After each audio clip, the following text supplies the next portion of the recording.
This PowerPoint discusses a policy proposal created by myself to remedy the issue of budget cuts and position vacancies within the criminal justice system. The following slides will demonstrate the need for my proposal by covering the following topic areas: a history of cuts, budget cuts today and their impact, the public opinion, interest groups' involvement, response to the cuts, Republican versus Democrat position on the cuts, the proposal itself to correct the issues, using criminal justice models to support the proposal, the proposal impacts, and advancing the proposal. Budget cuts are nothing new to criminal justice. A quick internet search will bring up a wide range of results regarding cuts over the last decade. Consider the following examples. In 2009, the Iowa court systems had to lay off about 120 workers and eliminated 100 vacant positions due to budget cuts. In 2010, the Illinois State Police had to lay off over 460 state troopers. In 2011, there was $170 million cut from the Office of Court Administration in New York. The Texas Department of Criminal Justice cut over $40 million from their current budget. And there was an $11 million shortfall in North Carolina's Office of Indigent Defense.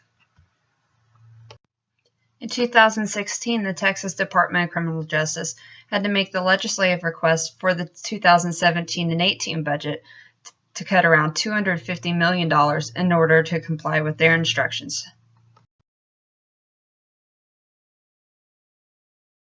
It would take hours to list all the cuts law enforcement is facing. However, consider the following examples.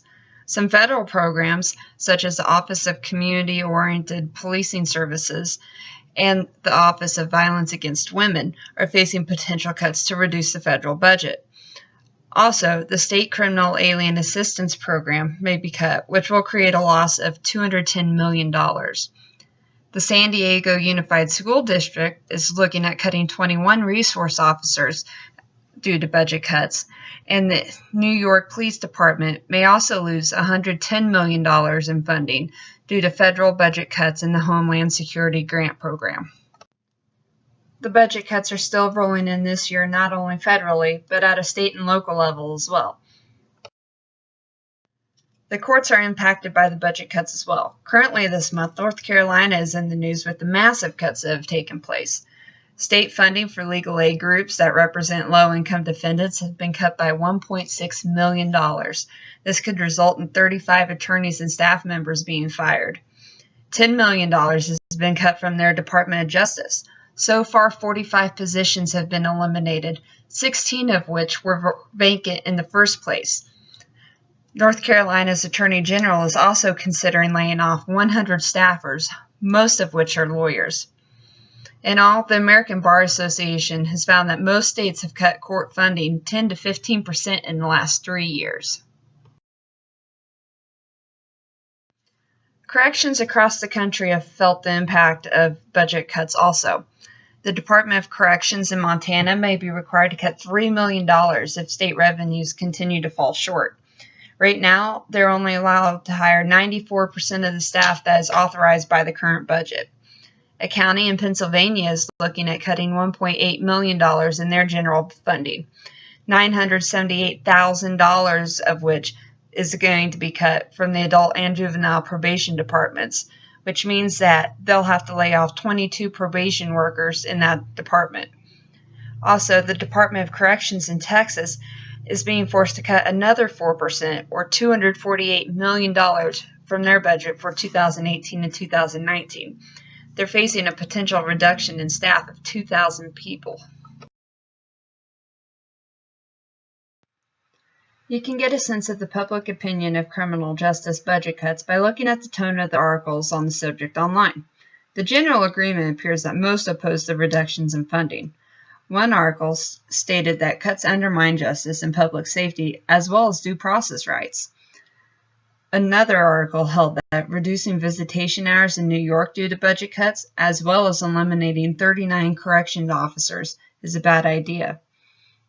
Finally, an article written by Senator Jackson in North Carolina said that the $10 million cut from the North Carolina's Department of Justice is a major issue and dramatically impairing. There are several interest groups that work towards budgeting and funding related issues. The National Association of Police Organizations is currently working on full funding for vital assistance programs like the COPS hiring program. The Federal Law Enforcement Officers Association is working to protect law enforcement pay and benefits. And the National Criminal Justice Association works on keeping federal funding available and flexible to cover a wide range of needs for multiple departments.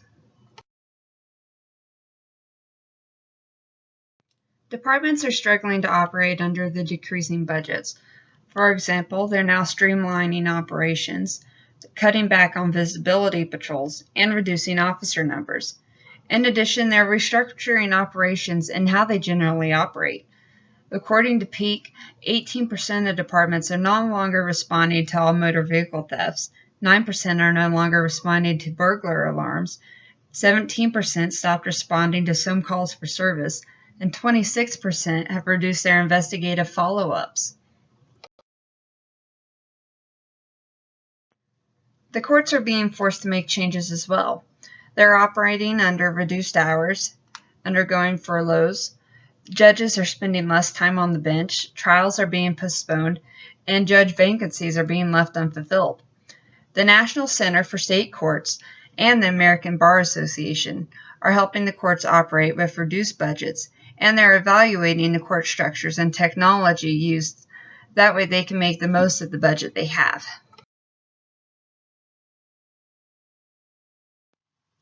In my home state of Kansas, the correction system has been making the news. Due to a lack of funding, over 300 positions in corrections are empty. The Kansas Organization of State Employees are currently petitioning for pay raises in hopes of recruiting new employees. The current guards are horribly underpaid, so no one's applying for these positions. In fact, on-duty staff levels have fallen below minimum levels, leaving security lacking and posing potential security issues. They also have enacted mandatory 12-hour shifts. Other systems have compensated by charging inmates for services such as meals, lodging, and doctor visits across the country. The correction system is slowly becoming overcrowded due to lack of funds to build new prisons. We may face the issue seen in California if this is not corrected soon. No group wants to outright say that they are for decreasing criminal justice budgets. To do so would give a soft-on-crime appearance. In regards to Kansas corrections, the Democrats do want to see a 10% pay raise, but they want it to come from the existing department budget, which is already lacking. Republicans want a pay raise for corrections as well, but they have not said how they're going to do it, how much that pay raise would be, and they also have said that they don't think that the increase will correct the problem of the understaffing. However, overall, both parties recognize that the criminal justice system is struggling and reforms are needed in order to reduce the financial needs of the system. The current federal administration has spared criminal justice for the most part from many budget reductions, and they are seeking to increase the Justice Department budget by $175 million. Overall, budget shortages have greatly impacted the criminal justice system's ability to operate as needed to ensure justice is served effectively and ethically. It is vital for all three areas, law enforcement, courts, and corrections, to be fully staffed in order to meet their goals. In addition to making the system safer, by filling vacant positions, assistants' due process rights have a much better chance of being protected. Therefore, funding must be secured on a state and local level to guarantee these departments are able to operate in a manner that is safe not only for the employees, but also for those who come into contact with the departments on a daily basis. The need for states to create a concrete criminal justice funding policy to protect employment positions is great. To do so, a tax plan should be generated, and that is what I am proposing. I am able to justify a tax plan to increase criminal justice budgets with two different criminal justice models. First, the crime control model holds that the repression of crime is the most important function of criminal justice. In order to be able to repress criminal conduct, the criminal justice system must be fully staffed. They cannot carry out all their duties without enough people. Second, the due process model holds that protection of the individual is the most important, and individuals are treated equally. Shortages in staff infringes on defendants' due right processes, not only in courts, but in corrections as well. We need to ensure the constitutional protections are met, and to do so, budget cuts must stop. By creating a tax plan, the state is guaranteeing funds specifically generated for criminal justice systems.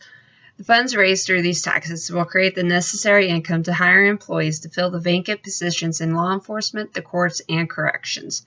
In addition, the funds can also be used to secure the needed pay raises for departments and to further training and education within the system. My goal is for the tax to be applied to citizens of the state equally across the board so no one group feels isolated or targeted. Everyone will pay the same rate, similar to a sales tax. To advance my proposal through the legislative system, there are several steps that need to be taken. The first step is to gain attention. To gain public support and awareness, people have to be able to discover the tax plan. The creation of social media pages and posts promoting the idea is a low-cost or free option. Creating awareness through Facebook, Change.org, or YouTube is a fast way to gain support, and they can all easily be shared as well. The proposal has to also gain the attention of legislation. Who you'll contact will vary by your location. However, I must contact Representative J. Russell Jennings and Senator John Dole. Those are in my district. Constant pressure, more support from citizens will increase the odds of either party agreeing to support the proposal, which is necessary for it to continue. The next step is having it introduced. Once the proposal has been supported by the politician, they will introduce it to their appropriate chamber where it will be given an identification number. After the proposal has been given an identification number, it gets referred to a committee. The committee sends it to an appropriate subcommittee, and they have two options. They can ignore it and kill it, or the subcommittee can discuss it and then send it to the full committee. The full committee may then research the proposal and the issue it covers, vote on it, or they can also do nothing and kill it as well. If it's passed, it will go on to a full vote for the full chamber, and from there, the other chamber of legislation, if it passes the full vote, where the other process is repeated all over again. However, if the proposal fails, the process must be started over and more support generated before it gains enough attention to be dealt with again. There's a chance the proposal will be sent to a joint committee as well. Joint committees are formed between the Senate and the House, so they can negotiate the different forms of the bill they pass and reach a compromise. Once they've reached a bill that they compromised on, and they'll send it for a revote in both the chambers. The proposal may also be killed here if they cannot reach an agreement for a compromise bill. Once the proposal has passed both chambers, then it will reach either the president or the governor's desk to be signed. For the purpose of my tax plan, it would be reaching the governor's desk first. Then, if it was successful after it had been signed, it could be used on a federal level, where the same process will be repeated except in the federal Congress. Here, the governor has a choice to sign the proposal, veto it, or ignore it. It can be enacted still if he vetoes it, if the Senate and House has a 2/3 majority support to do so. To gain attention for my proposal for the tax plan, though, there are several things I'm doing. I have created this presentation that you're watching on YouTube. I can create a Facebook page to draw attention to the issue and to update supporters. I can create a petition on change.org to outline the need for the policy and gather signatures that I can present to the legislation whenever I'm done. I can share the links online for the Facebook, this YouTube, and a change.org to spread awareness and gain views and reach a wider audience. Another thing I could do, I can contact the local news media sources to spread word on this proposal and to gain more attention. And then once I feel I have reached a wide enough audience and gained enough support for it, I'd contact Representative Russell Jennings and Senator John Dole and present my idea to them as well. This concludes my presentation. Thank you for watching.